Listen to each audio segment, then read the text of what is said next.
మెల్లెంపూడిలో చిరు వ్యాపారికి మంత్రివర్యులు నారా లోకేష్ ఆర్థిక సహకారంతో తోపుడు బండి అందజేశారు. ఈ కార్యక్రమంలో టీడీపీ నాయకులు ఎస్కే నాగుల్, కోటిరెడ్డి, వర్రా కృష్ణవందన తదితరులు పాల్గొన్నారు.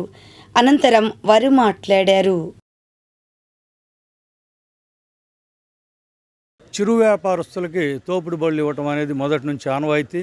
మరి ఈరోజు మంత్రి గారు అయినా కానీ వారు గతంలో చేసినటువంటి పనులను విడవకుండా వారి సొంత నిధులతో ఎమ్మెల్సీ ఎన్నికల ముందే ఒక చిరు వ్యాపారి అయినటువంటి మెల్లెంపూడి గ్రామ నివాసి కట్ట కుసుమ్ కుమారి గారు వారు టీవీఎస్ లూనా మీద ఎండు చేపలు అమ్ముకుంటున్నారు.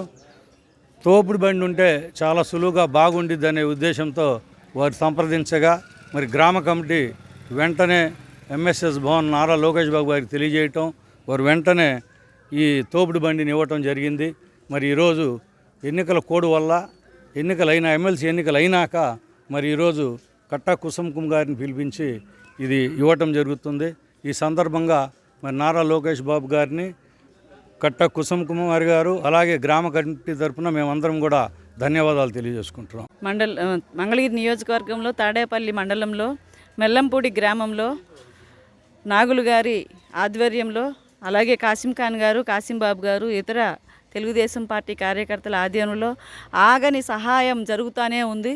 ఆగని సహాయం ఇది ఎప్పటికీ కూడా బ్రతుకు తెరువు కోసం బాట చూపించే మార్గంలో శ్రీ నారా లోకేష్ గారు ఉంటూనే ఉన్నారు.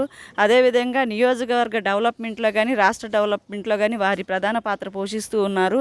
ఆ రకంగా లూనా మీద డ్రై ఫిష్ అమ్ముకుంటూ తనకి వచ్చిన రాబడి సరిపోవట్లేదు. అదే బండి అయితే 4 రకాలు కనబడతాయి, కొంచెం బండి ఇస్తే పెట్రోల్ ఖర్చు తగ్గుతుందని తను మనల్ని నాగుల్ గారిని కోరగా తక్షణమే వారు 4 చక్రాల బండిని పంపించి ఆ మహిళకి సహాయం చేసినందుకు నారా లోకేష్ గారికి ధన్యవాదాలు తెలియజేస్తున్నాము.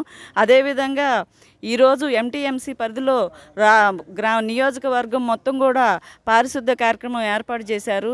అనేక రకాలుగా ఇక్కడ విద్యా వ్యవస్థను కానీ బాగు చేస్తున్నారు. ఇవన్నీ చేస్తున్న నారా లోకేష్ గారికి ధన్యవాదాలు తెలియజేసుకుంటూ జై తెలుగుదేశం. లోకేష్ బాబు గారికి మాకు సహాయం చేసినందుకు మేము చిన్న చిరు వ్యాపారం చేసుకోవడానికి ఎప్పుడైతే మరి మా గ్రామ ప్రెసిడెంట్ని వీళ్ళందరినీ కూడా నేను సంప్రదించగా మాకు అందించినందుకు మరి ధన్యవాదాలు. మీ అందరికీ కూడా నా ధన్యవాదాలండి.